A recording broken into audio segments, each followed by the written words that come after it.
আমাদের মূল্য কি হবে, আমরা কি করব, সেটা নির্দিষ্ট করে দিবে অন্যরা। আন্তর্জাতিকভাবে সেটা ঠিক করে দেওয়া হবে। আনফর্চুনেটলি সেরকমই তো প্ল্যান তারা একদিন করে আসছে। তারা যেটা চেয়েছে তাই হয়েছে, এবং এখনো হচ্ছে। কিন্তু এখন দ্য প্রবলেম ইজ আমেরিকা বা দ্য ওয়েস্ট এককালে যে গ্রেট পাওয়ার ছিল, greatest super power, the sole super super cop বলতো ওরা। মানে কপ তো আপনি জানেন আমেরিকান টার্ম, বা ববি আপনার হুম, ব্রিটিশে হুম, হুম, বলেন, ববি।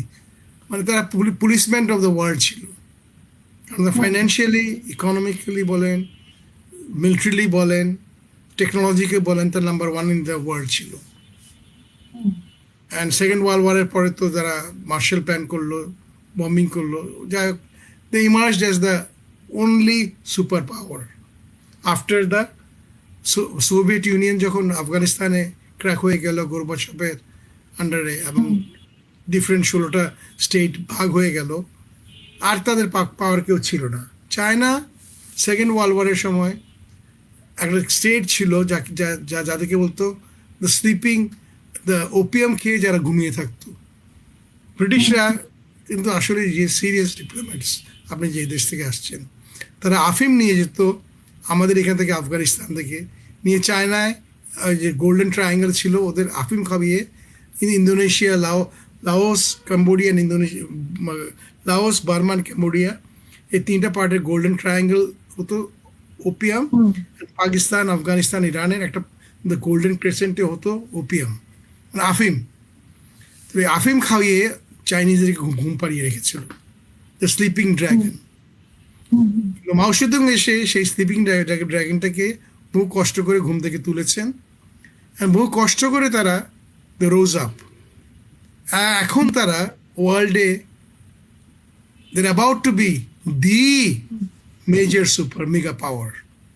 হুম, নেভিতে তারা অলরেডি ওয়ার্ল্ড সবচেয়ে বড় ডেড ওয়েট টানের নেভি তাদের তাদের হুম, ইরান যা দেখছেন আপনি আজকে, যেভাবে মানে ওয়েস্টার্ন ওয়ার্ল্ডকে বাড়ি দিচ্ছে, স্পেশালি আমেরিকা, ইসরায়েল এবং দ্য জিসিসি কান্ট্রিজকে, তাতেই বুঝতে পারবেন যে এটা কিন্তু পিছনে ইরান না, এটা পিছনে টেকনোলজি হলো চাইনিজ, নর্থ কোরিয়ানস অ্যান্ড রাশিয়ানস।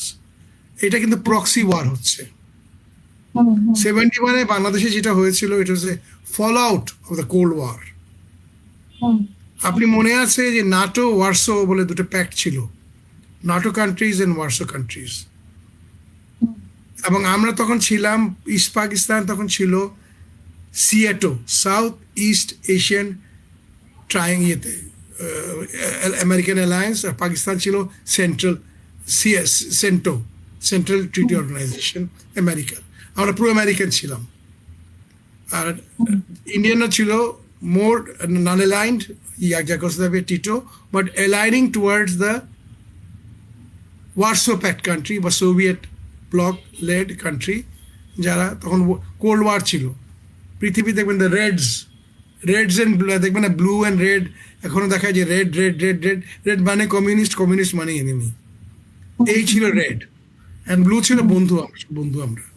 এখনো কিন্তু আর্মিতে যত ট্যাকটিক্যাল ওয়ার গেমস হয়, সেখানে ব্লু অ্যান্ড রেড দেওয়া হয়। রেড মানে শত্রু, ব্লু মানেই বন্ধু। হুম, নাও তখন কিন্তু আপনি যদি ব্যাকগ্রাউন্ডে যান, দেখবেন যে আপনি ক্যাম্বোডিয়া, লাওস, ভিয়েতনাম, মনে আছে ভিয়েতনাম ওয়ার? তো Cambodia, Laos, Thailand, Malaysia, Indonesia, the red flag or the communism was sweeping over the entire Southeast Asia.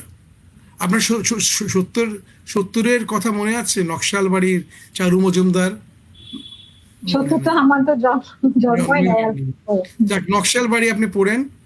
হুম, আর বাংলাদেশ ছিল সিরাজ সিকদার, নাম শুনেছেন কিনা জানি না। হ্যাঁ, সিরাজ শিকদার। হ্যাঁ, আর আত্রাইয়ের, আত্রাই আগুন, হ্যাঁ, আগুন দিকে দিকে জ্বালিয়ে দাও।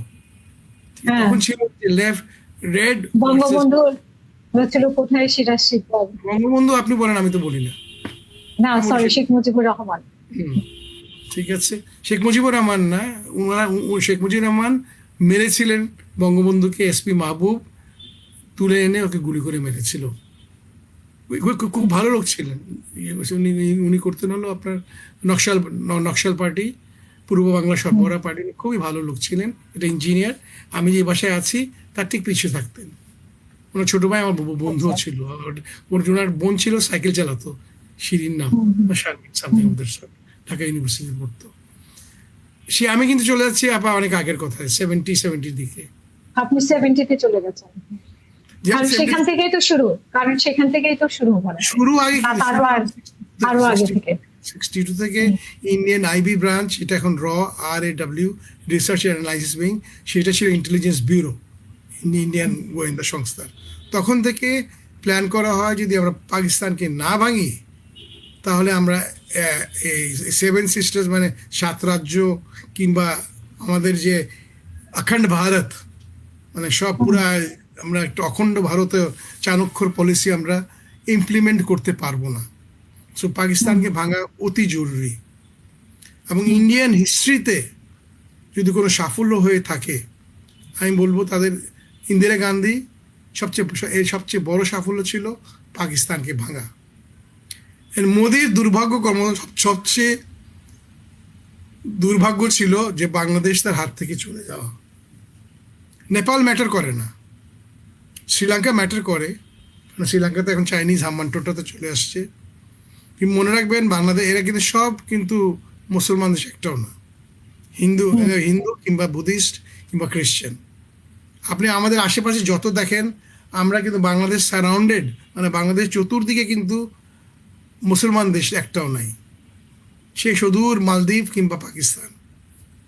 এছাড়া কিন্তু কোনো মুসলমান দেশ আমাদের পূর্বতে নাই, পশ্চিমে পাকিস্তান থেকে শুরু এবং ইরান টিরান যারা আছে। সো যতই আপনি বলেন রিলিজিয়ান, ধর্ম, আমাদের মতো কান্ট্রি, ধর্ম কেন, আমি কেন বলবো আমাদের মতো দেশ, ইভেন আজকাল যে যুদ্ধ হচ্ছে প্যালেস্টাইনে, দ্য ক্রুসেইড, আপনি গিয়ে পড়েন, আপনি যদি দেখবেন যে মানে ক্রুসেইড ওয়ারটা যত হয়েছে প্যালেস্টাইনে, তার অটোম্যান এম্পায়ার ওয়ার, তারপরে যে বাইজেন্টাইন, সবগুলো কিন্তু ধর্মভিত্তিক।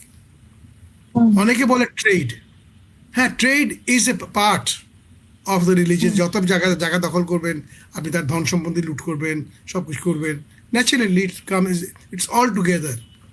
না, কামিং ব্যাক, ইন্ডিয়া কেন এত পাগল হয়ে গেছে? 70 মানে হয়তো আপনার জন্মই হয়নি। 70 মানে আমি দুষ্টু ছেলে ছিলাম, মাঝে মাঝে দুষ্টুমি করেছি, দিকে বমটম ফুটা দিয়েছি, গোলাগুলি করেছি, আমাদের চোখের সামনে সব হয়েছে। আর আমি যেই বাসায় বসে আছি তার রাস্তা ঠিক অপোজিট দিকে আবারি মাঠ, তারপরেই হলো শেখ মুজিবের বাসা, শেখ কামাল ভাই আমাদের সিনিয়র, জামাইল্লা ছিল আমাদের যে একটু বছরের সিনিয়র। আমরা একসাথেই এখানে বড় হয়েছি ছোট থেকে। তো আমরা একজন নারীর খবর জানি। এখন এই নারীর খবর বলতে গেলে অনেকে গালাগালি করে আমাকে, কিন্তু যেটা সত্য সেটা সত্যই, আমি তো অস্বীকার করতে পারবো না।